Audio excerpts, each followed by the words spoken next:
Good morning, good afternoon, and good evening to you wherever and whenever you are joining us. Welcome to our latest edition of What Caught My Eye, or WCME Sports. I am, as always, your host, the coach Nick Vesci. I am joined by the man, Stephen Comlo, and the boy, Stephen Vesci. Thank you, Comlo. So if you are new to us, our whole thing here at What Caught My Eye is we take the most eye-catching, most noteworthy stories from the sporting world, especially the competition world itself, and we try to highlight them for you, give you kind of a rundown. I said it before, if you want to think of it one way, it's kind of like 90s, 2000s Sports Center, but in radio form, right? We don't get the nice highlights. We try to give those to you and put some perspective around what you see. And at the end of the day, if you learn something new from when you're listening to us or watching us, then we've done our job. That's our goal, is have you learn something new the same way you would have learned something new if you watched Sports Center in 2002, right? So before we get started into our top catch for this week, just want to remind you to follow us on all of our social media at WCME_sports on Instagram, on X, on Facebook. Our episodes, they drop every Wednesday at noon on Spotify and on YouTube. And you can always go to our website, WCMEsports.com, to access all this information, links to the episodes on Spotify and YouTube, and some bonus catches, that things that we don't even get to in our shows that we want to highlight because they're still noteworthy as well. So without any more of these shameless plugs, and get to our top catch this week. Our top catch is the number one thing that we thought caught our eye, the thing that stood out the most to us. And our top catch this week is the baseball pennant races, the kind of winding down. We're in the last quarter of the season and looking at what the landscape is around that. Right. Before we get into it, right, as we know on this show, if you've been watching and listening, whenever we're talking about baseball, we're talking about Bobo's Fine Chicken in Virginia Beach. Visit them on Shore Drive near Chicks Beach. Grab yourself a chicken sandwich, a chicken biscuit, breakfast, lunch, and dinner Monday through Saturday. Right. Bobo's Fine Chicken. Nothing better than a nice Bobo's and some baseball. Grab it on the beach, grab it to the game, whatever it is. Make sure you stop on in, visit them again on Shore Drive near Chicks Beach. Fantastic. Say hi to Bo for us. We love him. Thanks for, supporting us through all the stuff that we've done. Yep. Now, our first thing, talk about baseball. I wanted to talk about Shohei Ohtani. Right? We talked at length about Aaron Judge. We'll talk about him later. And we talked about how with him, you shouldn't be taking anything for granted because it is that amazing. The same applies to Ohtani. I think because he plays on the opposite coast, or the West Coast, or sometimes the people like to say the best coast. Don't necessarily agree. I've never heard that before. Yep. Nope. But I think because he plays over there, that sometimes his stories get pushed down. Right? I know a lot of it does have to do with the amazing things that Judge is doing, and that, he's playing in a game that's happening before Ohtani gets to do his amazing things. But Ohtani is on pace for some prodigious, possibly record-setting numbers this year, and I wanted to highlight that and talk about it since to me it felt like we hadn't been talking enough about him. We've mentioned him before, but again, I wanted to give him his just due on this show. So on the season, he's hitting .292. He's got 41 home runs. That leads the National League coming into play on Tuesday. He has 94 RBIs. He has 40 stolen bases, by the way. This is a guy who also would be pitching. I know he's not pitching this year because of his elbow injury, but this is a guy, so it's not like he's just some big slugger out there. He is one of, if not the best athlete in baseball right now, one of the best athletes in the world. He also leads the National League in runs with 100, slugging percentage at .615, OPS at .994, OPS plus at .175, and total bases at 312. And we talked about this a couple weeks ago. We went through who we thought, if the season ended today, who would be our MVPs and on all that. And a couple of us went with Ketel One Martini, Ketel Marte over there at Arizona, partly because of the DH role, but with Marte being hurt and Ohtani seemingly continuing to surge, to me it's almost like a lock. Ohtani could not play another game this year and he would win MVP. It's pretty amazing. I agree. I think once he hit that 40-40 mark, I think it was like, oh, this is different. Yes. I think it's also pretty amazing that this is we're able to see, since he's not pitching anymore, we're seeing what he would do if he literally just hit and just focused everything on hitting. and the numbers are historic. Yes, Did you see the guy? The guy on the right, was it Jose Siri, threw the ball into the stands, the 40-40 ball. No, I missed it. actually. So I think that's not the first time Jose Siri's thrown an important baseball into the stands. Someone will have to fact check me. He didn't know, but like, I kind of hope he did. I like that. It makes me like that guy. You know. Important baseball. See ya. So the way Ohtani got to 40-40, that shouldn't be dismissed either. He stole a base earlier in the game, and then at the end of the game, he hit a walk-off grand slam.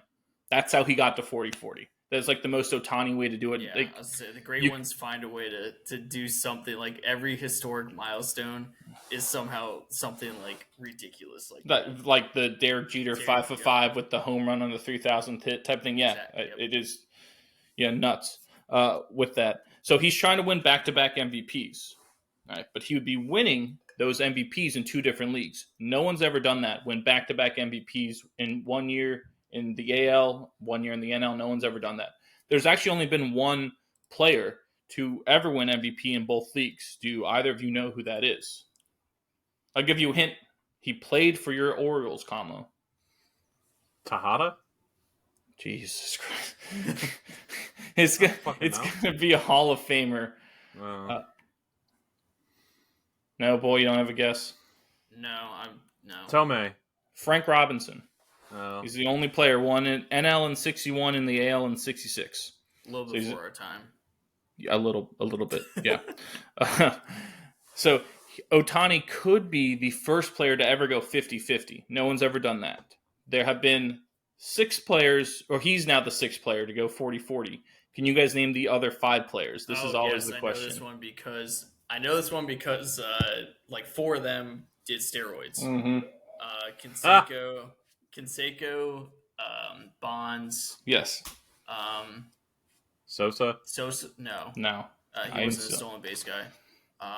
He bulked up a little too much. Oh, who am I missing? I know Babe Ruth did it. No, he didn't. 40-40. 40-40. No, not Jabroni, that fat old man with skinny legs. He wasn't playing against anybody. No, that was the Judge stat. That's what I was looking at. Yes, I'll get to that in a second. I have that stat. Bonds, Canseco, A-Rod. Yes, A-Rod. Now, the other 2 did not cheat. The other 2 did 40-40. Ricky Henderson. No, he never hit enough home runs. Acuna. Yes, Acuna last year. Oh, good call. Mm-hmm. And the last one is, in my opinion, the best one. He did it for our Washington Nationals. Is it Alfonso Soriano? Alfonso Soriano did 40-40 in his 1 year with the Nats. So that's the company Ohtani joined with his 40-40. He was the fastest to get to 40-40, and it was kind of by like a pretty significant margin. If and when, I just got to assume he's going to win MVP. When he does that, it will be his 3rd career MVP. And he will be tied for second most ever. Number 1 is Bonds. Obviously, Bonds won 7. I think at one point he won 4 in a row, something crazy. But the other people who Ohtani will be tied with is a who's who of just incredible players. Mike Trout, Albert Pujols, A-Rod, Michael Jack Schmidt, Mickey Mantle, Yogi Berra. Is that sign language? It's 7 Costanza. Soda. Why don't you just name him Mickey? Mickey. Yogi Berra, Roy Campanella, Stan Musial, Joe DiMaggio, and Jimmy Fox. Those are the only other people that have won 3 It's a pretty good MVPs. And when Ohtani wins his, because again, it just seems at this point, how could you not? Yeah, especially with the lack of other good candidates. Yeah, the NL doesn't seem like the NL doesn't have like the offensive firepower as the AL. No, I it feel doesn't. like it's always like that, but there's no DH in it. Like there's no. Well, I feel like it just ebbs and flows though. It ebbs and flows. It's weird. Like last year, remember Matt Olson led the world in home runs, and he has been struggling. The whole Braves team was ridiculous last year. All of them could have won MVP. Yeah, I mean, half the team got hurt. Right. So it just ebbs and flows. Mookie got hurt, missed 2 months. That's another person who could have challenged Ohtani. Freddie Freeman's having a down year, another one who could challenge Ohtani. Corbin Carroll, who a lot of people thought would take the next step, is having a rough year. There's a lot of ebbs and flows, right? The Christian Yelich still can't get the power back and got hurt. There's a lot of Acuna got hurt, right? There's some of your pitchers who you might have thought, like Corbin Burns, gets traded away. Sandy Alcantara gets hurt.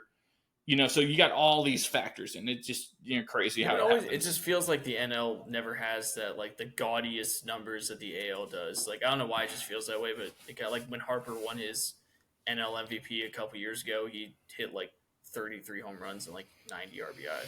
I'm sure there's something to it. Like maybe the ballparks are different. The style of play is still a little different. The way roster construction is maybe because it's not like we've been playing with a universal DH for 10, 15 years. You had been constructing your rosters a certain way and your farm systems a certain way, and this is only the second year universal DH, I think.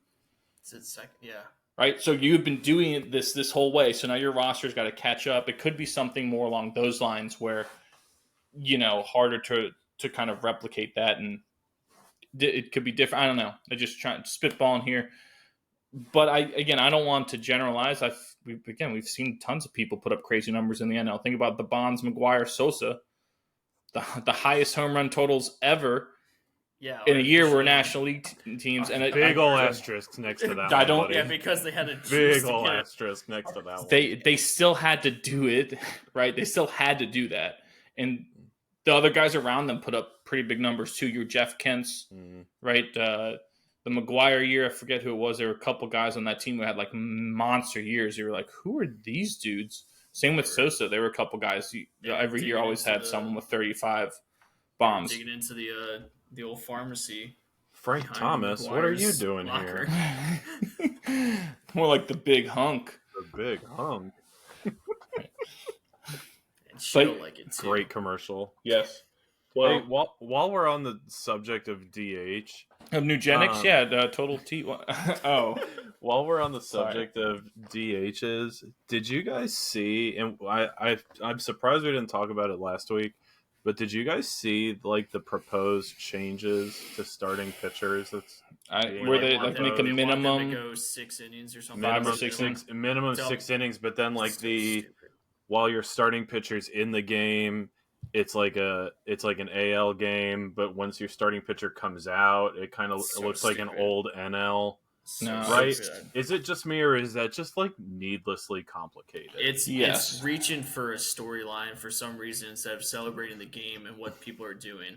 We're reaching for a storyline for clicking and going, oh, like what if we did this? Because some people don't like that pitchers are not going 7-8 innings. But like they cited that like one of their reasons for proposing this and considering it is that they being Major League Baseball thinks that this will help prevent the injuries. Right?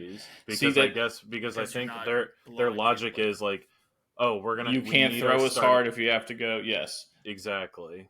Well, correlation does not necessarily mean causation, right? Like the fact is that just because you're going to open another can of worms. All right, so now we're going to blow our arms out because we're going too long into the game. We're pitching 150 pitches.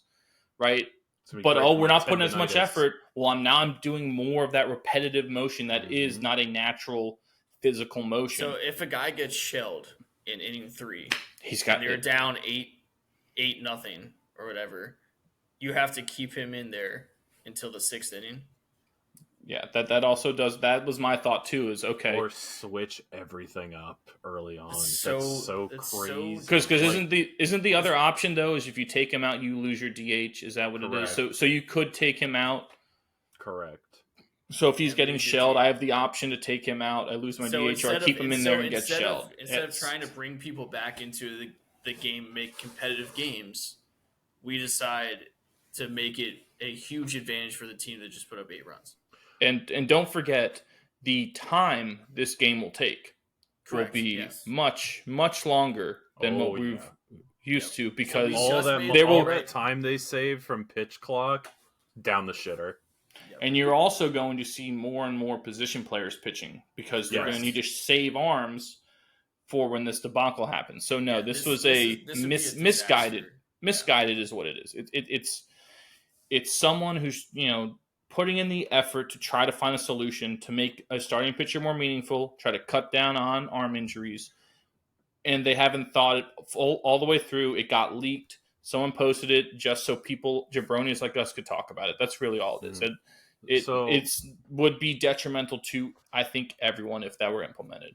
So if that gets implemented, and again, big if that gets implemented and it goes through and we start seeing it, I gotta think we would see I think we would see the return of knuckleballers. I was just about to say we would see your R.A. Dickies come back, because is there anyone throwing a straight? Are there any knuckleball? One guy. What's the guy? Is on the Padres? I know he's on the Padres. Oh yeah, what is his name?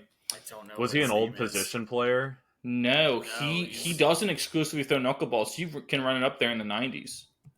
He'll fire like a 92 mile an hour fastball, and then he'll throw a knuckleball in there. That's terrifying. Is it Matt Waldron? That's exactly who it is. Nice pull, Nick. Yeah, good pull. Jeez. Great. Yeah. But you got to think that that has to be one of the only answers, because what was it, R.A. Dickey was pitching after 2 days rest or something like that. 42. Yeah, he was old, and he was pitching long games and then with high pitch count, but then 2 days later you'd see him on the starting rotation again. Or what you might see is, you might not necessarily see knuckleballers, you might see pitchers try to learn a knuckleball to give themselves an inning break. This inning, I'm just going to throw knuckleballs. I have to get through this inning. I don't want to blow my shoulder or my elbow out, because these guys are incredible athletes. Their job is to pitch. It's not like they have a day job where it's taking up their time. This is all it is. So if a lot of these guys wanted to learn a knuckleball, I guarantee you they could. George Kirby during his game at the Red Sox threw a knuckleball in honor of Tim Wakefield on his first pitch. Right? People learn knuckleballs the guys can do in 2 months. And these are guys who haven't pitched before. Well, you got to learn it to be effective. If you don't throw that effectively, it's literally just a fat meatball spinning up there. When we talk about it like this, I kind of want it to happen. Just to see I want to see the knuckleballers come back, dude. I just saw a YouTube video about it, what happened, and it was the title was what happened to the knuckleball pitchers. And it was just highlighting all of the effective knuckleball pitchers throughout MLB history, and then it was but they're virtually extinct now. So you want to see Doug Mirabelli sprinting back to the backstop to get that errant? Yeah, I was gonna say, hey, Kama, do you know what the best way to catch a knuckleball is? Let it hit the ground. Yes. Wait for it to stop. Yes. Yeah. But we digest. We'll get back to our stuff here for those knuckleball enthusiasts. We apologize. Stuff, right? So we promised we'd talk about Aaron Judge. As we said, he's got to be the biggest story, and Ohtani's probably right there next to him, even number 2 or 1A. But just a nice Judge update. He's hitting .333, so literally averages 1 for 3 on a daily basis coming into play on Tuesday. He has 51 home runs already, 122 RBIs. He leads the major leagues, all of baseball, in home runs, RBIs, on-base percentage, which is at 460, by the way. He's getting on base almost half the time he gets up. Because he gets on base. Slugging percentage, OPS, OPS plus, total bases, and intentional walks. He's second just read the categories that he's not leading in. Good exactly. God. He's second in walks to Juan Soto, by the way, by 2. Right. He got his 1,000th career hit on Monday night in Nats Park against the Nationals. If he wins his second MVP this year, he will be the 34th player ever to win multiple MVPs. He already is one of 31 players to win a Rookie of the Year and an MVP, so he's already on these exclusive lists. He, through Sunday, was on pace for 63 homers, which would break his American League record he set 2 years ago at 62 in the officially unofficial record for most home runs ever in a season. his second home run that he hit on Sunday, because he hit 2 on Sunday, spoiler alert, was in the midst of a back-to-back-to-back home run streak with when Soto, Judge, and Stanton all went back-to-back-to-back. Interestingly, it's the 6th time this year that Judge and Soto have gone back-to-back, and that ties a Yankees franchise record from 2009 with, can you guess the 2 people? A-Rod Teixeira. You got one of them. It is Mark Teixeira, but the other one is not A-Rod. That's a good guess. Giambi Teixeira? Why would Giambi and Teixeira be on the same team? DH. That's not how the Yankees normally would have operated. No, you dressed up as him for Halloween one time. Damon? Johnny Damon and Mark Teixeira. That's who... Johnny Damon was hitting bombs at that point in his career. Johnny Damon had a year where I want to say he got to close to 30 homers with the Yankees because he just flipped them over the porch and right. But yes, in 2009, Mark Teixeira and Johnny Damon. That's who Judge and Soto have tied with, which is kind of funny. Judge's 18 first-inning home runs this year is tied for the Major League record in a season with A-Rod in 2001. A lot of A-Rod talk today. It's interesting. A lot of Royd talk today, too. That is also interesting. This last one, here's some more Royd talk. Judge is the 5th player to hit 50 or more home runs in 3 different seasons. Can you name the other 4? The 5th player to hit 50 or more in 3 different seasons. Can you name the other 4? McGuire. Sosa. A-Rod. Mm-hmm. Bonds. Mm-mm. No. You said them earlier.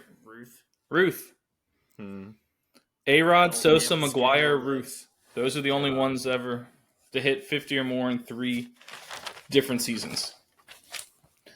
Thought that's kind of amazing. You know what's hilarious too? Like, remember, like last week we were talking about him. In that 1 week, he's hit 6 home runs. I know.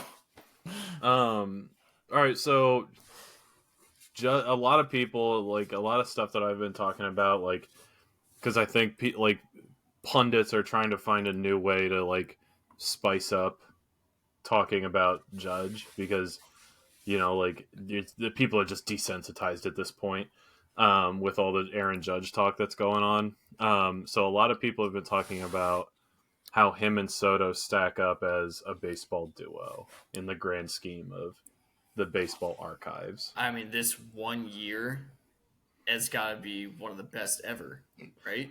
So the only duo I saw that was comparable. Now, obviously, like they're going to get mentioned with a lot of different names, but there was one duo that was eerily close in numbers, and it was Gehrig and Ruth.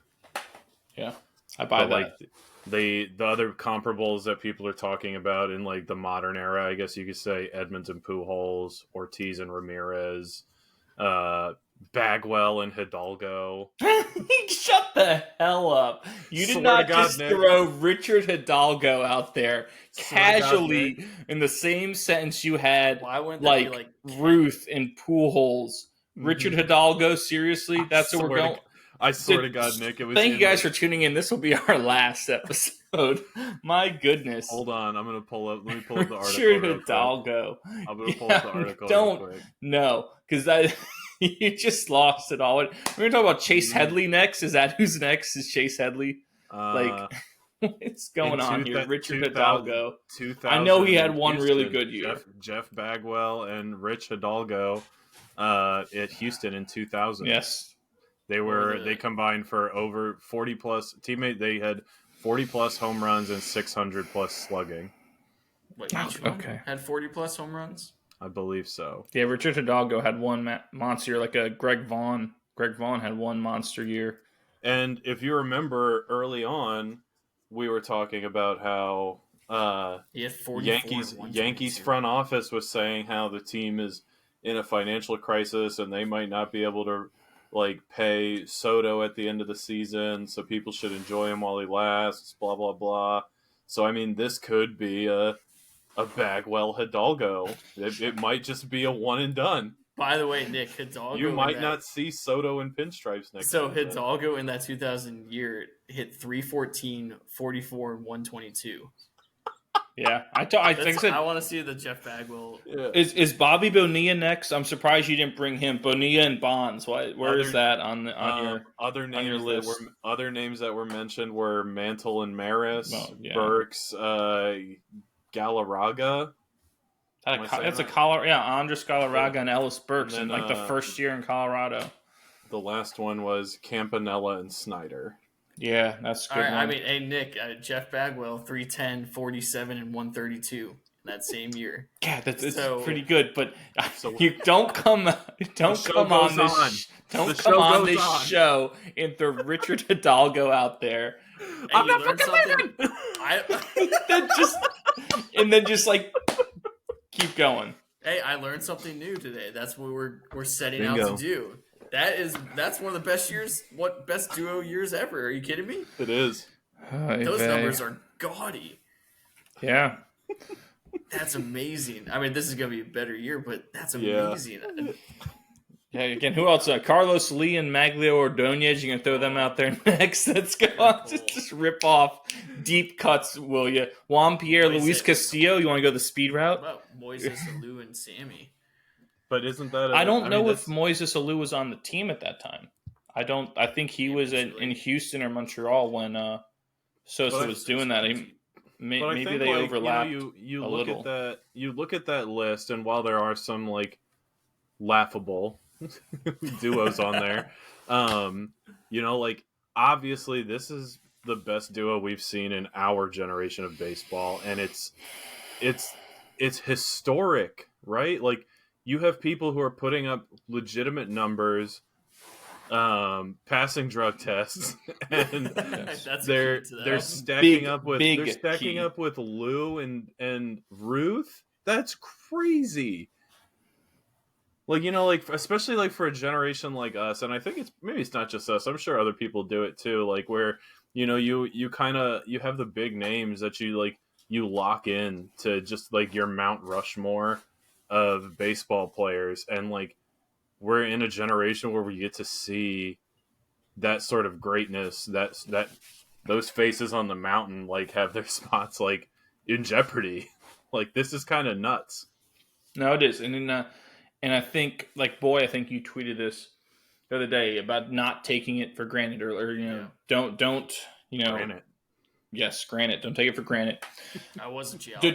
Don't get like kind of blurry eyed from it. Don't get tired of seeing it, because it is that level. It's different than what you've seen before, right? If you're a kid growing up, you've never seen something like this. The only time we saw something like this was when people were cheating rampantly. Well, no, we saw Pujols. Pujols, I think, had. Was he hitting 60 home runs though? He wasn't. He was hitting, incredible numbers, like hitting 330 with 45 homers, but he wasn't going 333 with 51 before we even get to September. He wasn't doing that. Yeah, he maxed out at 49. Yeah. Homer. He had 331 with 49 and 137 in 2006. Yes. Which is like Judge has almost surpassed him in RBIs already, right? That's what I'm saying, is like this is the type of stuff that we saw. Like Pujols is probably the closest. Your Miggy Cabrera is probably the closest.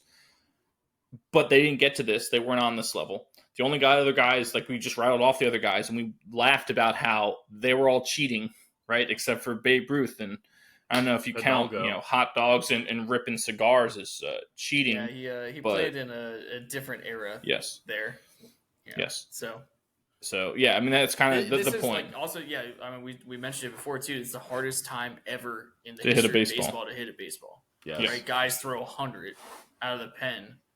Like your starters throwing breaking balls that look like frisbees.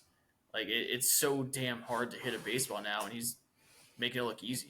And he says he's not even locked in yet. He's going 1 for 3. Like that's his average day is 1 for 3. Right. Yes. Which is crazy. Yes. He has, by the way, I looked at like his career numbers. He has almost double the amount of home runs as he does doubles. Believe that, because God. I mean, think about his hit last night for his 1000th hit. Like, he could have pushed it to try and get, but there's no point.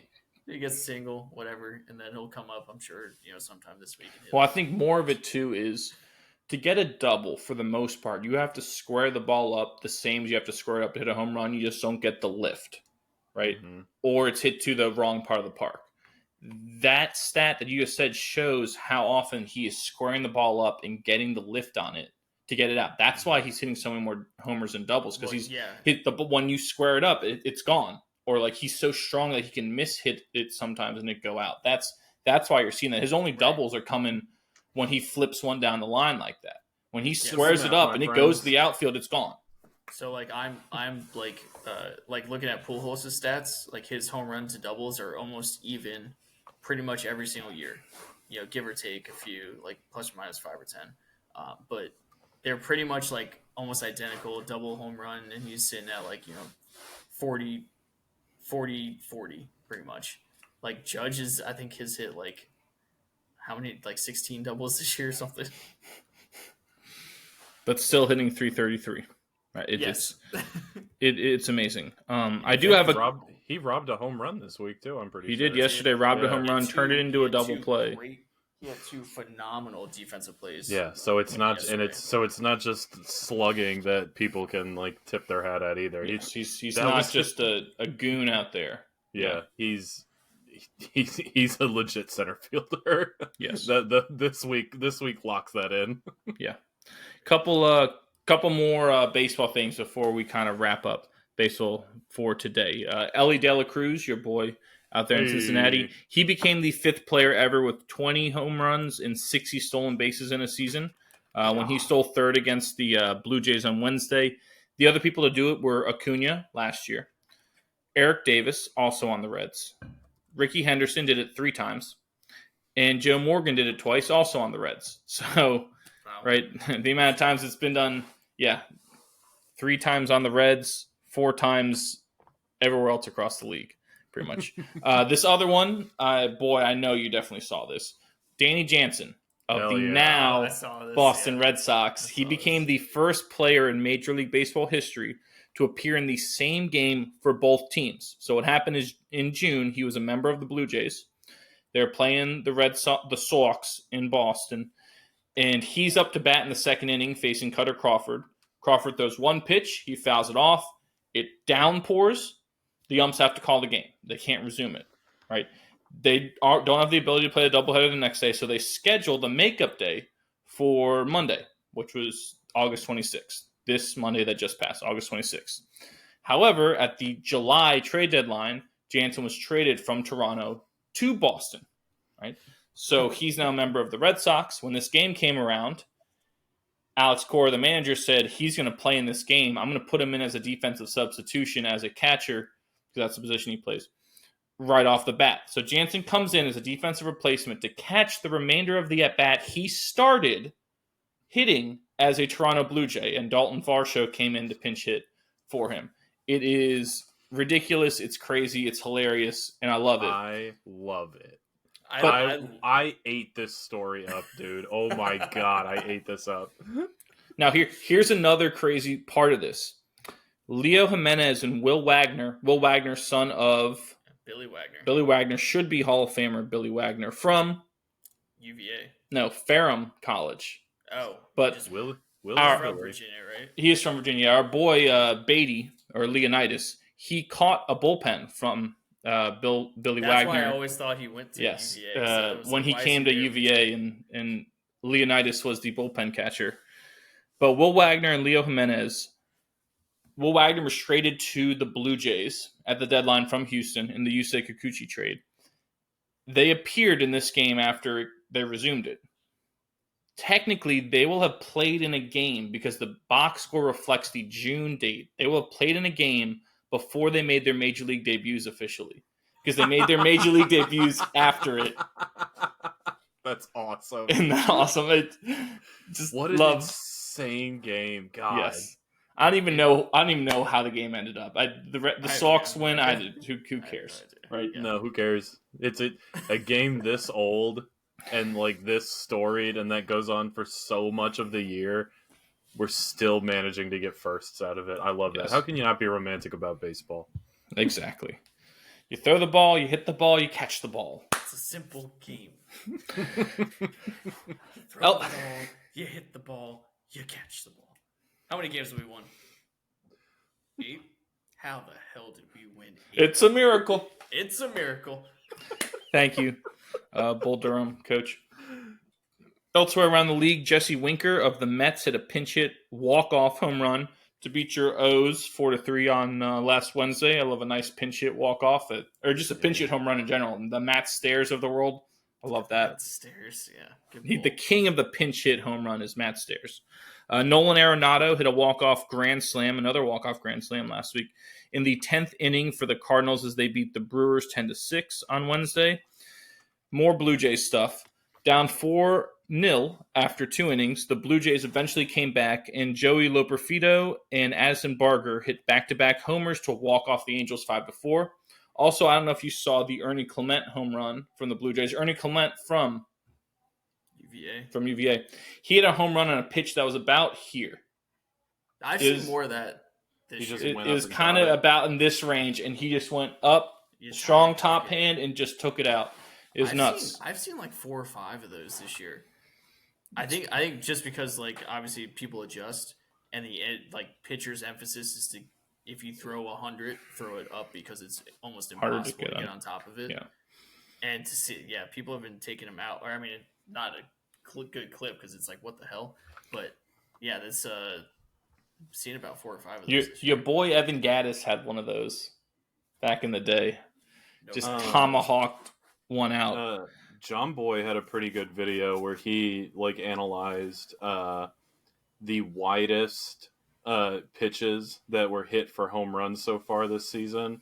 It came out a couple weeks ago, where he looked at the pitches that were the highest, the lowest, the most outside, and the most inside, and there were pitches that were a good 4 or 5 inches off the outside of the plate, and they were getting pulled for home runs. It was just nuts to look at. Extension. Yeah. I mean, I think Rafi Devers had one of those that was off the plate away, and he pulled it in Yankee Stadium that he just crushed it to. It wasn't even like he yanked it. They smacked this to right center. I mean, it happens. You can only do it if you're, technically sound. You can only do it if you barrel it up, obviously. And like the boy said, you have to have extension. If you are too short, you're never going to get to it. You almost have to get around that, which is not necessarily what you want to do, but that happens. Elsewhere, San Diego, Slam Diego. Jurickson Profar hit a game-tying 2-run homer in the 8th inning, and then Jackson Merrill hit a walk-off home run in the 9th as San Diego beat the Mets 3-2 on Sunday. Bryce Harper of the Fightin' Phils, he hit a walk-off single in the 10th inning for a 3-2 Phillies win over Houston the other night. Nice Cubs mention here for our Chicago-based listeners, eating their Polish sausage and drinking their Malort. The Cubs on Monday, I believe, they beat the Pirates 18-8 with 21 hits and 8 stolen bases in that game.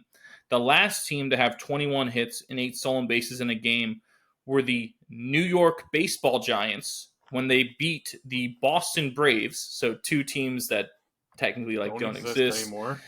On June 28th, 1912. So over 100 years ago is the last time we saw that happen, which is pretty amazing.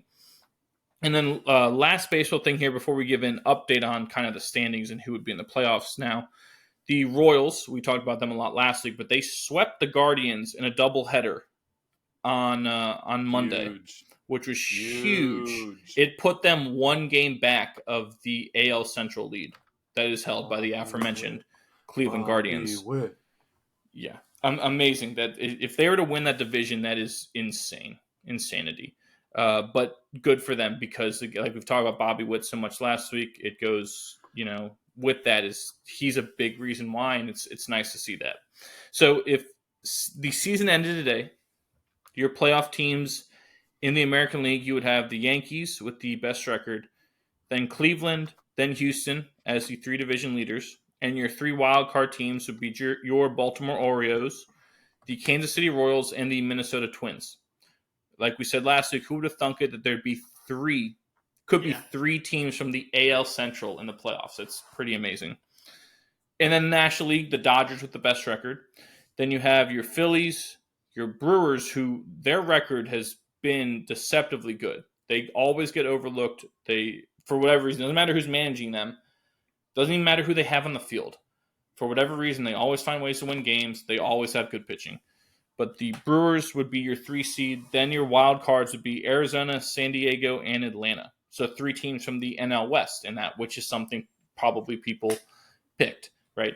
So just kind of interesting to see who's in and who's not.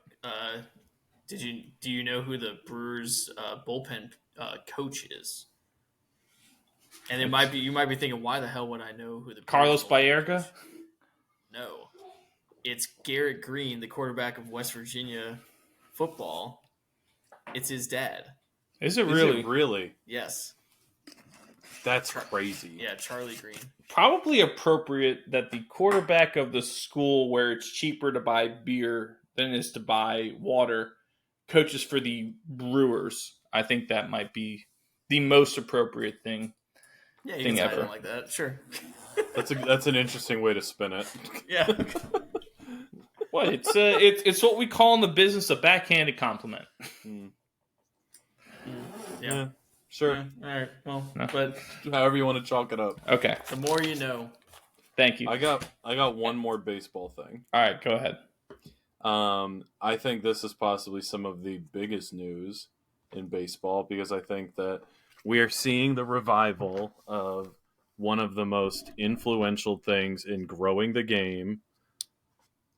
Backyard baseball is coming back. Backyard baseball is coming back, baby. Do you remember those games? Were you guys allowed to play those games? I remember those. That's Absolutely. all we did. What are you talking about? Dude, oh my god. Forget playing outside, please. Let's play a game where they're playing sandlot baseball. Yeah. No, that it got announced. It got announced earlier this week that there was rumors that it was coming back, and then it was officially announced by the developing studio that backyard baseball's coming back, and we're going to see all of our returning favorites. But do you remember in that game where they had you could have Pujols, Piazza, Bonds on the team? God, that was so. It was good. 6 or 7 players, actual players. Yes. No, I thought they had one. They had one from every team. No. Yes, I am pretty That sure. many? Yeah, Why don't you? Well, because if you think I about swore it, they did. Did they not? They had a ton. They always had some random guy who wasn't that good. Jorge Cantu or something ridiculous. In addition to your Pablo Sanchez's, Keisha Phillips's, Pete Delvecchio. They're twins in that game. Yes, Pete Delvecchio. Or it's not Pete Delvecchio. Pete Wheeler. But there were a Delvecchio brother and sister. That's what it was. Names. Yes. Yeah. It does have. There's always a Delvecchio brother. 31 MLB players. That's what I thought. I thought there was always one per team. There's a giant thing there. You picked Barry Larkin. I think he was in it or something like that. Griffey. Barry Larkin was great. Griffey, Larry Walker, I think was in it. Mm-hmm. I swore it was one per team. Yeah, you're right. Thank you. Cal Ripken, Nomar, Jeter, Canseco, Guerrero, Frank Thomas. Dude, what the big hurt. Big Beltran, Vaughn, Giambi. I mean, the list goes. Nick, you're right. Absolutely right. Jason Kendall from the Pirates. Love me some Jason Kendall. There's a hitting catcher. Larry Walker, Sean Green. Because I guess if you think about it, there had to be enough players for every team, both human and NPC controlled, to draft a full team. Well, also, if you're going to have it licensed by MLB to be able to use these guys, it behooves them to have every team represented, right? It doesn't benefit the rest of the league that much if you only have a Yankees player and a Red Sox player, right? The guy they had from the Twins, right field, left field, third base, first base, shortstop. Marty Cordova. How did you know that name? You could put him in every single spot. But the Canseco they had was a Devil Rays. Canseco. Yes. Devil Rays Canseco made an all-star team. Hit almost 40 home runs that year, I believe. Dude, the A-Rod they had was a Mariners A-Rod. Yeah. This is an insane list. It's awesome is what it is. Yeah, it is. But so I think that's some big baseball news. I'm here for it. I'm 100% going to tell them to take my money and let me play this game when it comes out. Absolutely. I love it. Did they say where it's going to go? Is it going to be on your computer? Is it going to be on a... It's got to be on your computer. Right? I think it's too early to tell, but I mean, like, with the way that baseball games have advanced, it wouldn't surprise me if they let you play, like, all of them. I mean, it would... At this point, most games are cross-platform and cross-release, so, I mean, who knows? But I don't care. I'll play it anywhere. Yeah, I love it. That's going to do it for our top catch this week. Again, it was baseball. So baseball, when it's on the show, is always brought to you by Bobo's Fine Chicken in Virginia Beach on Shore Drive. Visit them Monday through Saturday for some breakfast, lunch, and dinner. Grab some on your way to the beach or the ball game. Remember, Bobo's and baseball, ain't nothing better. Now we move on to our Mimosa Minute this week, sponsored by Main & Co. Main & Co. is proud to continue their tradition that they started in 2010 by uplifting and empowering female athletes. Visit them at mainsip.com to order your modern mimosas today and follow them on Instagram at main.co. So for the Mimosa Minute this week, I had a couple things. The first thing, and I know this is what Kamala has, was the Women's Open, the AIG Women's Open, or for those people who prefer to say it, the Women's British Open that happened at St. Andrews, the old course at St. Andrews over the weekend. Lydia Ko won by a two-stroke margin at -7. It's her third career major victory. Her first, though, in 8 years. She burst onto the scene, won a bunch when she was like a teenager. I think when she won her last major, she was 19. So she hadn't won a major since then. She basically pulled the anti-Rory McIlroy, if you will, because she conquered that mountain that he can't seem to get over. But she shot a final round 69 to finish at -7, like I said. She kind of came from behind to do it, too. You had a lot of major champions in front of her. Lilia Vu, who's the defending champ, she overtook her. Jie Shin had won this tournament twice before. Granted, it was like over 10 years ago. And Nelly Korda, as we know, has been having a fantastic year, won a major as well. But she was able to beat them, those three that I just mentioned, with Roning Yin, who won the Women's PGA last year. They all finished at a tie for second at -5. But Lydia Ko kind of capping a really remarkable last month for her because she won the gold medal at the Paris Olympics. That's pretty amazing. We also said she qualified for the LPGA Hall of Fame, so it's an amazing feat for her. Nice to see her get her kind of redemption, if you will. Yeah, I mean, it's the summer of Lydia, really. I mean, she won by 2 strokes, but she went out and got it on a day where everyone else was shooting themselves out of the trophy. She went out and she played a great round, and at the old course, no less. I mean, that course is relentless. Yes, it's the toughest one in the simulator. Yes, toughest one, hardest course there. And she went out and just got it, man. She hit the ground running, and there was just no looking back for her. She was locked the hell in on Sunday. It was awesome. Yeah, I feel like that was just such a mental victory for her too. Mm-hmm. Like watching, like they kept talking about the conditions, and it looked miserable. It got worse as the tournament went on, just Thursday to Sunday. Yeah, it looked cold. And in that last the last 8 or so holes, they were talking about the conditions are going to worse. I think it cleared up on like the last hole. Mm-hmm. But they're like, it's going to get worse. It's going to get worse, and she just kept pushing, and she was the only one that didn't really fall apart. Yeah. So nice to see. Good for Lydia. Lydia Ko from New Zealand. She's from New Zealand. Yes, thank you. Next thing I got here for our Mimosa Minute is Angel Reese of the Chicago Sky. She became the first player in WNBA history with back-to-back 20-plus rebound games. She did that in Chicago's 82-80 loss at Connecticut. She also followed that up with a third consecutive game, which we'll get to in a second because the finish of that game was more important than her stat. But to put that in perspective, because remember she's a rookie, do you know who the last NBA rookie was to have back-to-back 20 rebound games? Kevin Love.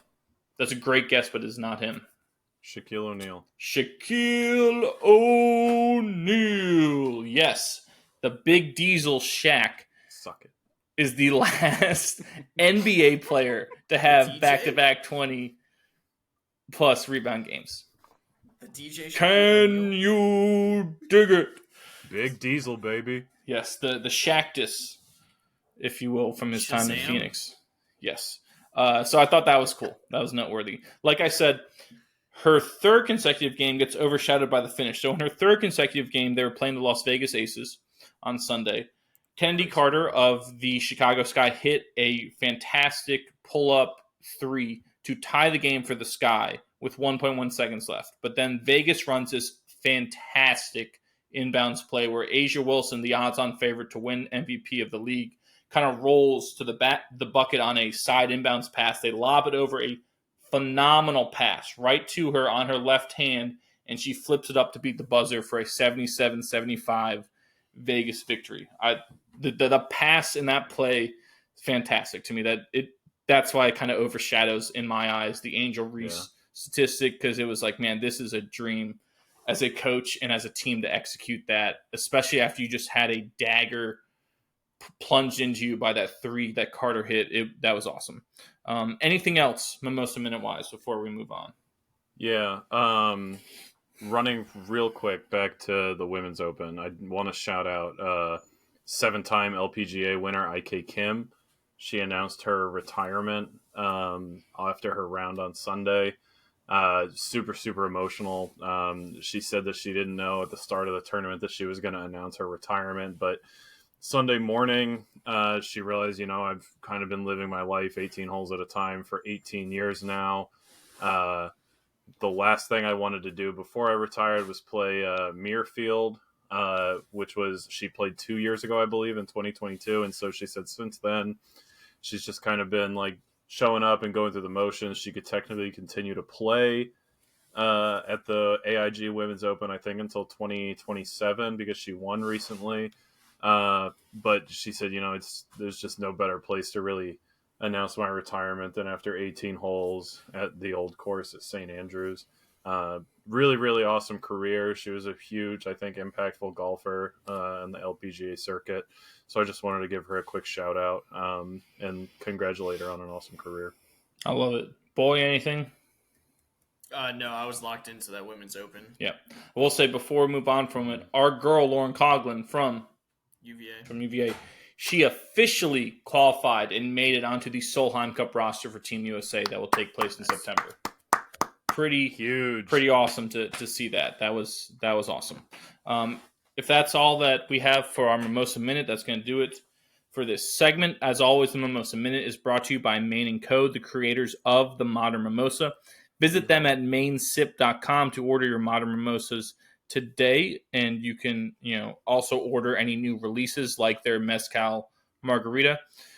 Maine & Co. championing women's athletics since 2020.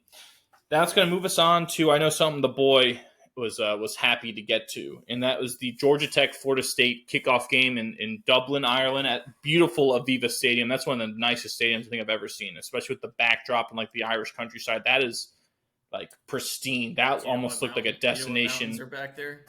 It's what? The Wicklow Mountains. Oh, thank you. That is where Dublin gets their water from, and that's why Guinness set up shop there, because the water's like so pure from the Wicklow Mountains. I buy that. So. I like that. And just another reason to go there. But the Georgia Tech Florida State game was a fantastic game, as the boy was talking to us earlier about. Georgia Tech won in I'd like to consider it a walk-off field goal. How long was the field goal? About 50 yards, was it? Or a little closer? It was like 49, I think. Yeah. So it's not like this is a gimme. No. But they won on a walk-off field goal, 24-21, to beat the 10th ranked Seminoles to open their season. Pretty amazing to see that. Good for Georgia Tech. It's a team that we had said, look out for them, but they had a really tough schedule. Well, here's step one. You beat the highest ranked ACC team, and that's the first step you need to take. And they're kind of built on grit and toughness and being physical. They got a former offensive line coach as their head coach. So it was nice to see. Yeah, did you hear him after the game? The interview, and like, oh, how'd you you really like that style, whatever. He just goes, run the ball. Yes, I heard that. That was shades of Mr. Orson at Loudoun County football games. Run the damn ball. That is the flashbacks I had going off in my head. But yes, I love that. Run the ball, please. Yeah, I was so excited for that game. Like, I would just be like in Dublin, college football is back, and it's a prominent game because we needed Notre Dame Navy. We knew that was going to be a blowout last year, and it was like, kind of. But now we get like a prominent game that was so awesome. I mean, I went out 11 a.m., grabbed myself a couple cans of Guinness. Wife could go into labor any minute, and I was like, well, let's pour some Guinness. Let's go. Good for you. Welcome that child into the world the right way. Yeah, well, she's still not here yet, but college football is back. Yes, it was it is. awesome. I loved it, and I don't know.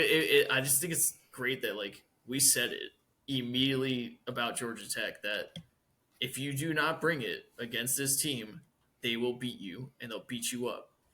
And I think the first drive for Georgia Tech, like the first play they had, I think they pushed Florida State's defensive line about 8 yards, like sideways. Gashing runs. Absolute gash. And it was like, oh, Georgia Tech's ready. Mm-hmm. And they talked about this on game day, and I talked about it a little bit too, about Florida State's defensive line and how like the depth they have. And there's probably 3 or 4 NFL guys on that team, but man, they got physically worked by Georgia Tech. And that was impressive. And yeah, it was a great way to usher in the college football season. Yes, it was fun to see. It was at times for me as a former lineman aesthetically pleasing, but at other times for the quote modern fan, eye roll, not as aesthetically pleasing. But it was a nice game. It was clean. It was shockingly clean for a week opener. 0 game opener. Let's say that. That's better. In a neutral site. Yeah, in a different country across an entire ocean. You would have thought it would have been sloppy as hell, and it would, And there was some bad weather. I mean, it's Ireland. It was going to rain at one point. Yeah. So, I mean, to be that clean of a game, that was impressive. Georgia Tech is very well coached. Yeah, watch out for Georgia Tech. Again, if you don't bring it, they're going to beat you. I wish their schedule was more favorable down the stretch. They may go into the last half of their schedule 6-0 or 6-1. And then it's tough, but I mean, why not? Right? Yeah. The way they play. Yep. To quote the old Keith Jackson, the rambling wreck of Georgia Tech out there. Watch out for them. Kind of nice to see. That does bring us, though, to a reminder that this coming Saturday, what is it, the 31st? Is that it? Yeah, 31st. College football, I would say, officially kicks off, right? That this game was nice, and you could say, yes, college football's back, but this is where you get to the real deal. This is week 1. We have all started. All the chips are on the line. Everyone is starting from scratch at By the way, 0-0. At noon. Oh, some games. Like the first start of week 1, like where everybody's playing at noon. We get to go with Clemson, Georgia. Yes. Clemson, Georgia, I believe that's in Atlanta. Yep. And then West Virginia, Penn State. And yeah, those are the up on the mountain biggest noon kickoff games. Watch out for game at 2:00. Watch out for South Dakota State at Oklahoma State, by the way. Jackrabbits. State, yeah. I think they won the national championship last year, right? I believe so. I believe so. It might even be back to back. They've been kind of on a roll, like supplanting. Like they've conquered the North Dakota State mountain. The Jackrabbits have. They've been. They've always been good, but they've been next level. Watch out for that game. Yeah. I love Oklahoma State, but they tend to. They did it last year. Play down. They tend to play down, and they kind of lose a game to where you're like, what the hell? Yes. So watch out for that game, but also this Thursday too. Right. Thursday and Friday we have games. Yes. But like an actual a lot of these games are kind of you're playing your cupcake. Some of them are who's really going to tune in. But UNC at Minnesota has got some juice. That's at 8:00 on row the Thursday. boat. And then North Dakota State at Colorado. Yeah, that's interesting. I'll take the Bison in that one. Which Bison? The Bison, not the Buffaloes. Oh, it's the same animal, jackass. You know that North Dakota State calls themselves the Bison, and Colorado calls themselves the Buffaloes. I am aware. Did you know that? But it's still the same animal. Yes, I know it's the same animal. It's like who you take in the fighting chickens or the Gamecocks. The Chanticleers or the Gamecocks? Who are you taking? You're taking the Fighting Chickens. You ever see a buffalo We're taking the person? large prairie ungulates. Is what we're taking. They're a big animal. They are not in the summer. They are not pretty to look at. Buffalo. But just see them in the winter. They're gorgeous in the winter. But who wants to go to Yellowstone in negative 30 degrees? You mean that's not what we're doing for our show trip? I thought you just spoiled it for us. Coming to you live. There's some buffalo over there. Yes, these are guns because there are just cougars and bears all over the place here. This is for protection. Jackal. It's a Is jackal. it jackal. Is it a jackal? Yes. Jackal. Yeah, anything else college football wise for this week that you liked? Stay tuned for our preview. Yeah, thank you. I was It getting sets to up that. for the SEC, but I'd like see Miami plays Florida at 3:30 on Saturday. I'll take Florida in that game, by the way. The Notre Dame, Texas A&M. That's Notre Dame, Texas A&M. arguably the biggest one. That's the college game day one. Yes, that's it is. 7:30. And then you've got what? LSU, Is it USC, LSU? Yep. On Sunday. Yeah. Yep. Yeah. So good. So good stuff. Good stuff. Like Kamlo said and teased, I was kind of leading to that segue, but this is a nice teaser for our SEC preview show. So after you watch our show tonight that we recorded, after you watch our main show, check out our SEC preview show where the boy will break down this coming season in the SEC, which is historic because we have the additions of Oklahoma and Texas. So you've got arguably a whole new look SEC because of that. Yes. So stay tuned after the show or access that. That'll be available the same when you get to our show, but look for that, our SEC preview. You can also see and listen to any of our other conference previews. We've done the other, quote, power conferences, ACC, Big 10, and Big 12 already. Now that's going to take us to some soccer news, right? Just a couple things. On this show, we kind of tend to focus a little more on the Premier League, so sorry for you Bundesliga, Serie A, Ligue 1, La Liga, Eredivisie fans, MLS fans. I knew Kamala would like that. The Dutch league, right? Or is it the Danish league? Dutch league, right? It's Dutch. Yeah. So a little Premier League centric. But my first soccer thing I had is Brighton, and I love that Kamala brought this up because it's the first thing I saw. The darlings of the early Premier League season, Brighton and Hove Albion, they improved to 2-0, or they're continue their winning streak on the season with a 2-1 win over Manchester United. The seemingly ageless Danny Welbeck scored again. João Pedro netted home the winner in the 95th minute, or the 5th minute of stoppage time, to send Brighton on their way. That's kind of cool to see. Over in Man City, Erling Haaland, he had his first hat trick of the season, which seems appropriate to say because he's probably going to have multiple other hat tricks. That's why I phrased it that way. But he had his first hat trick of the season in City's 4-1 win over Ipswich Town. Ipswich Town, I believe, is the team supported by Ed Sheeran. He's the prominent supporter for Ipswich, who just got promoted this year, I believe. Chelsea, the Blues, right, Kamala, I believe is what you call Chelsea. The Chelsea Blues. Yep, the Blues. They beat Wolves. Boy, love you some Wolves. They beat Wolves 6-2 behind a second half hat trick from Noni Madueke.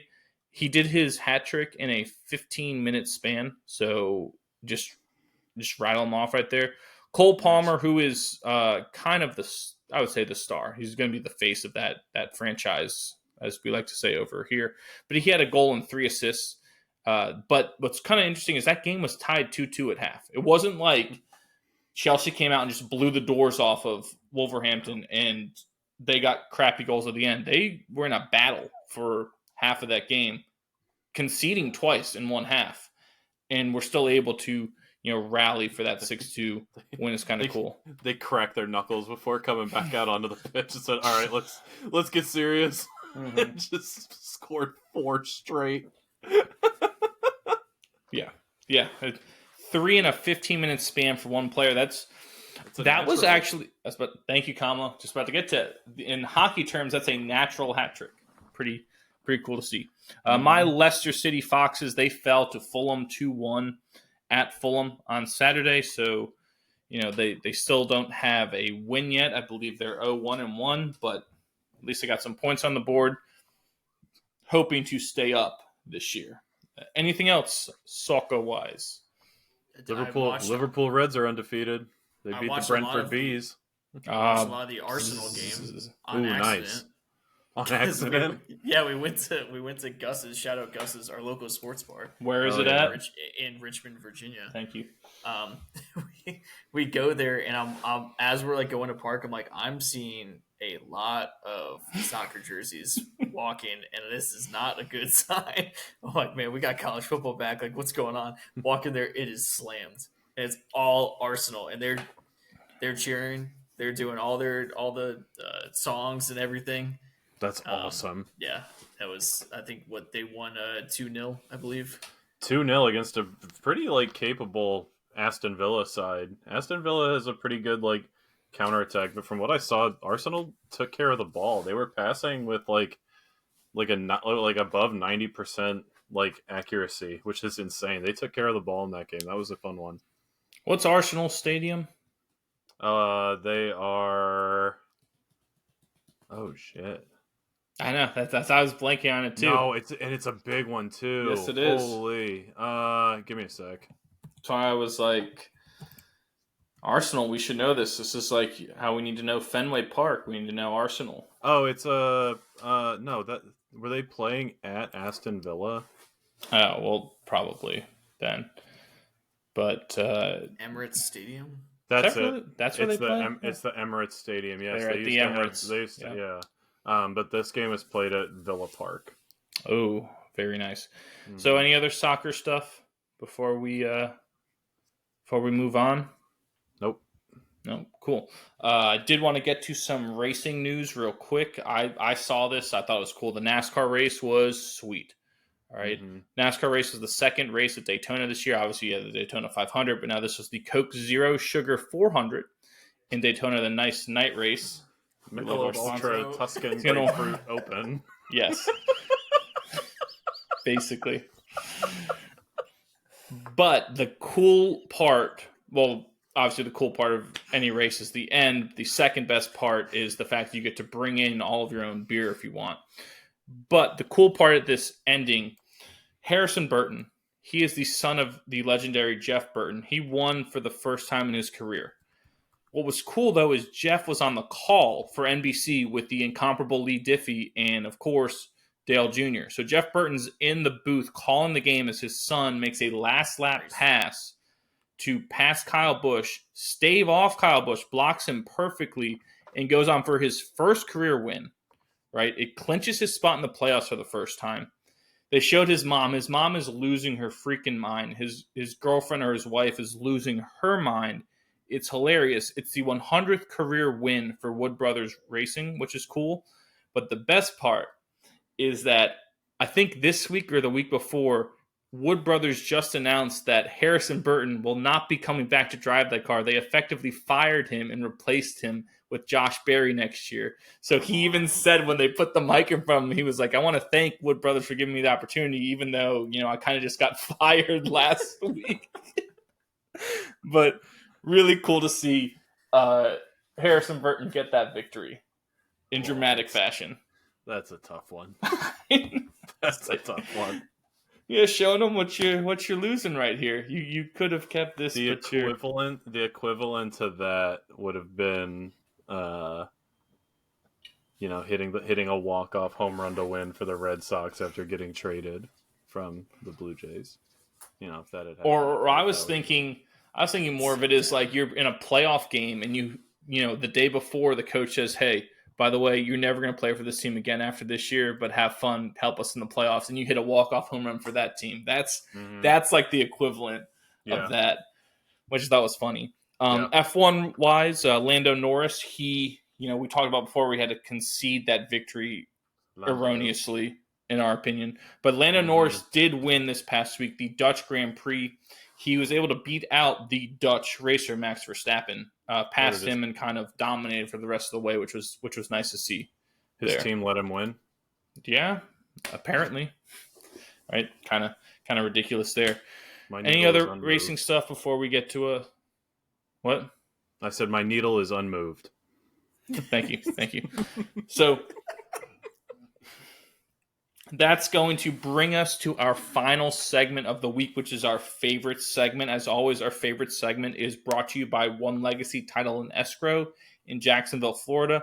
Visit them at onelegacyflorida.com and follow them on Instagram at onelegacyflorida to see how they can help you with your next house closing. One Legacy Title and Escrow, because your legacy matters.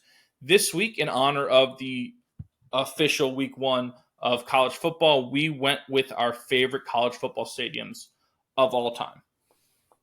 Boy, Kamala, who would like to start?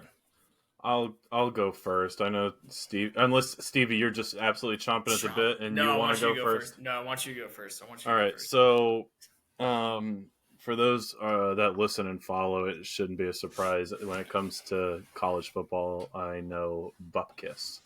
Is that a technical term? Yes, I believe. Well, your college was undefeated. Yeah. Well, they remain undefeated. No, I think you're not even going to plug them. The Fighting Highlanders of Radford U. Yeah, no, I can't do it. No. But I've been to a total of 2 college football stadiums. I've been to the United States Naval Academy, and I have been to UVA. And you might not remember me being there, Nick, but I was there. Oh no, I remember you there. I remember everything, even though those were good. Contrary to popular belief, but those are about the only 2 college stadiums I've been to as well. So it's so my scope on this is very small and limited. So I picked my favorite college football stadiums based off of the nicknames for those stadiums. Okay. Honorable mention, the Boneyard, or the Sea of Red, University of Nebraska-Lincoln. Bonesaw is ready. Okay. Honorable mention. I just think that's a good nickname. Number 5, we're going with the Shoe Pit for the Ohio State. Is it just called the Horseshoe? It's called the Horseshoe. The Shoe Pit? What the hell is that? Where did you find this? Avashji matey. It was Reddit. It was on Reddit. There's no oh god, yeah, it's the Horseshoe. No, the Shoe Pit. Well, as long as you're gonna say Reddit, founded by Alexis Ohanian from. Oh my gosh, UVA. From UVA. Thank you. There you go. No, it's all fact checked. I'm sure. Shoe just Pit. not on my end. Shoe Pit. That's probably like a degrading comment, trying to dump on them. You're a Michigan fan. Hey, I like it. I'm still going with it. The Shoe Pit, number 5, the Ohio State. Number 4, we got another pit. This one is the Cockpit, or Willie B Stadium for the Shannon. Oh no, the South Carolina. Williams Bryce or William Bryce. Willie B Stadium, the Cockpit. Thank you to Reddit for all this factual information on an educational program. Number 3, we're going with the Vault. Arkansas State. Oh, okay. There was no way we're coming. No, I like that one. I like that though. Number 2, everyone knows this one, but the Big House. Mm-hmm. Yeah, okay. The Big House. And then number 1, best name I could find on the subreddit page that I was looking at. We're going with the Palace on the Prairie. Palace on the Prairie. Is that North Dakota State? University of Oklahoma. Interesting. Oklahoma University. I don't know if I've ever heard that. That's kind of cool. That's a nice name. They're in Oklahoma. They're Oklahoma University, right? Correct. OU. Yeah. Norman. Yes. Boy. Yeah. That was a damn good list, Kamala. Thank you. Good polls. Well done. Yeah, I'm curious to see how that stacks up for everyone else's favorites, because maybe I got some good ones in there. I know the Big House is a good one. So I actually did stadiums that I have not been to, but I want to go to. Like my favorite, it's almost like my favorites that I need. Your bucket list stadiums. Yes. Sure. Yes. Because I think I've only been to West Virginia's UVA's Naval Academy, Notre Dame, and Virginia Tech. Yeah, I think I've been to less. I think I've only been to the first three you mentioned. And I guess Pitt, but what did you guys go to an Army Navy game or something? We went to a naval. Mhm. Nick went to a. I went. I've been there multiple times. When UVA played Navy in a bowl game, it was at the Navy Stadium. It was whatever the Armed Forces Bowl or Military Bowl. Yeah. And then I also went to another game. I forget. I think FAU. That's who they were playing. Florida Atlantic. We went to a Navy game like when we were real young. Yes, we did. Too. Yeah. But I ended up having to cut some that I do want to get to, but I ended up having to cut Penn State and I cut Michigan. Those are two.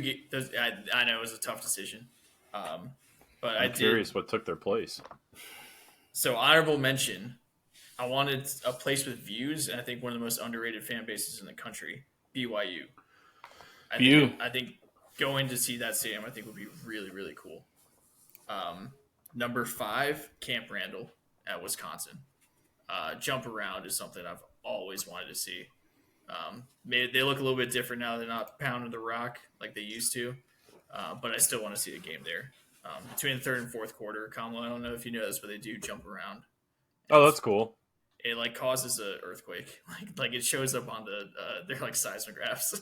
How wholesome. It's great. Number 4, Doak Campbell at Florida State. The tomahawk chop, seeing the Seminole come out there. I think it's the best opener in college football. Seeing the Seminole come out there on the horse and stab a flaming spear into the ground. Boy, were you not at the game we played at She Rando when they had it was man awesome. on a horse come out? Yeah, the Sharanda Warriors. I was at that, and it was awesome. Yeah. So, yeah, I want to see that in Florida, in Tallahassee. I think that would be absolutely sick. Number 3, the Rose Bowl. I think it's just the most iconic stadium to go see a Rose Bowl game there, where you see the stands split in half of like the two different colors, and the San Gabriel Mountains, I believe, in the background. It's always just such a like picturesque, the pageantry of college football, if you will. Number 2, I think the best home field advantage, Death Valley, LSU. I think a night game in Death Valley would be absolutely bonkers, and it's the best. It's the number 1 tailgating place. You can argue a few others like in top 5, like who's in the top 5. I think LSU is number 1. So interesting about LSU, they never play a home game before like 7:30, 8 o'clock, because their fans rioted and said this is not enough time for us to tailgate. We have to have every home game at 7, 8 o'clock. That is amazing. That's crazy. I absolutely love that. So LSU to me, like I could put them 1, but I went with Neyland in Tennessee, Rocky Top. Nice. I think, I saw our friend Pat go down there when he was there at the Alabama game 2 years ago. Our reporter in the field, Pat. Yeah, and he said that was a wild time, and that looked like it was the most incredible time to be in Knoxville on Rocky Top singing. That like they love Rocky Top so much that Pat tried to go up to a piano bar with no money several times in a row to play that song. The guy was like, buddy, I need some money. He's like, here's 4 crumpled ones.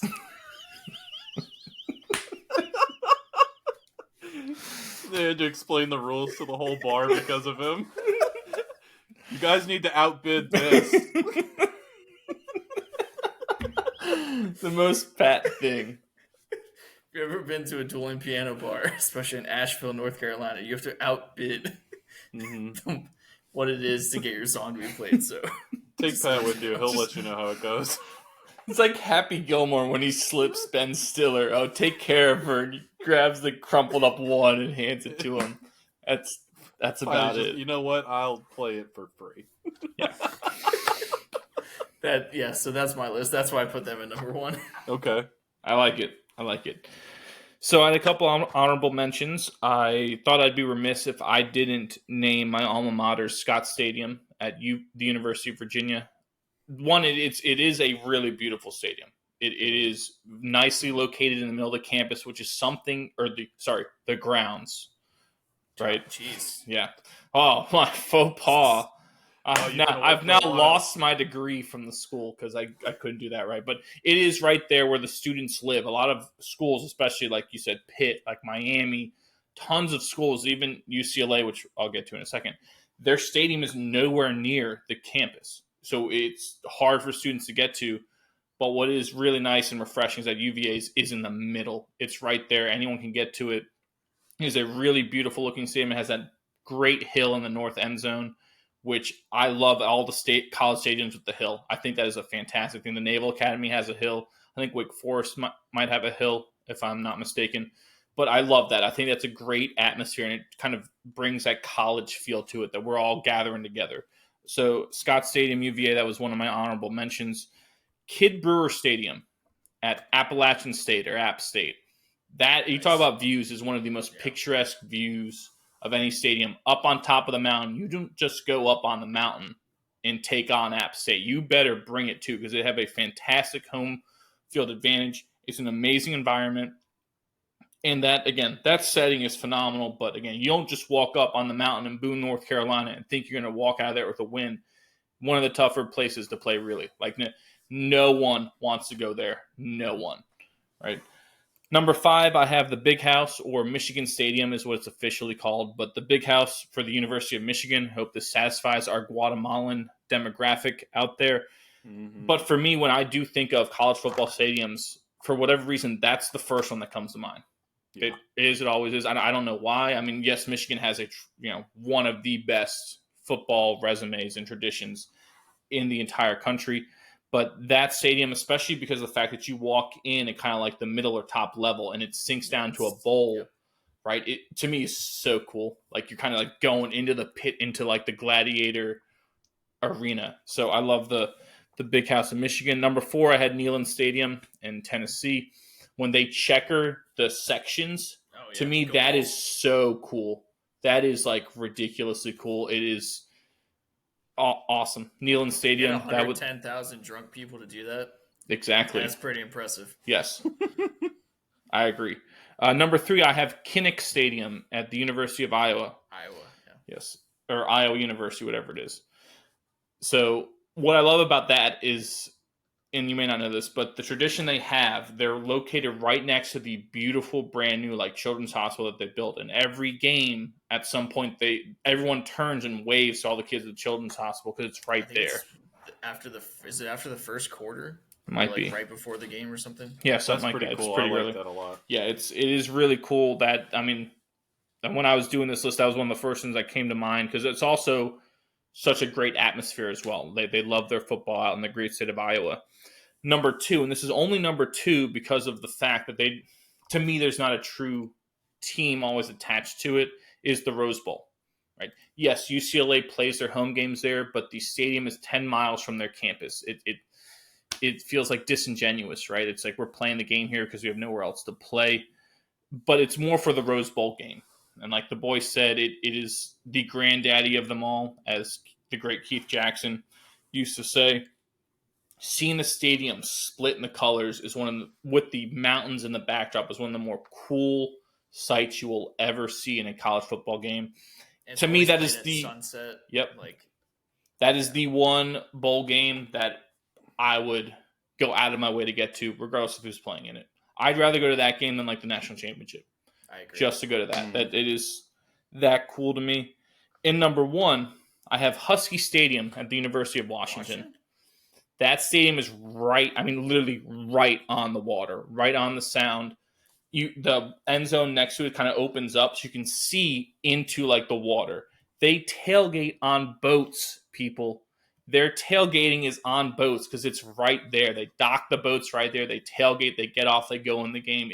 That's awesome. It is sick. That is like in terms of like college stadiums, that is the first one that came to mind. I've wanted to go there ever since I learned about the boat tailgate. that is my number one, is Husky Stadium at the University of Washington. Is that on the Puget Sound? I thought so, because I believe the University of Washington's in Seattle. Yes. So I would think that, but there's a lot of, as someone who lives in a coastal area, there's a lot of different little sounds and inlets and bays and stuff that you could be in this one city and have like 6 different sounds that it could be on. But I thought it was, but I'm not 100% sure on that. But anything else to add? It's on the opposite. It's on Union Bay. Okay, there you go. Like I was saying, you could be in that city and touch several different types of bodies of water. Yeah, so it's northeast of Seattle on Union Bay, which connects to Lake Washington. Nice. Yeah. But I mean, that is sweet. Anything else for the fine people before we wrap this up? No, sir. I love it. I'm good. I love it. That's going to do it for us here at What Caught My Eye. Remember, after you're done viewing this or listening, check out our SEC preview for the college football season. Check out our other conference previews that we filmed in our previous weeks. But as always, I'm the coach, Nick Vesci. He's the man, Stephen Comlo. He's the boy, Stephen Vesci. Don't forget to follow us on all of our socials at WCME_sports on Instagram, on X, which was Twitter, and on Facebook. Remember, new episodes, they drop every Wednesday at noon on Spotify and on YouTube. In the meantime, be decent to each other. Have a good one, and we'll see you next time. Take care, Guatemala.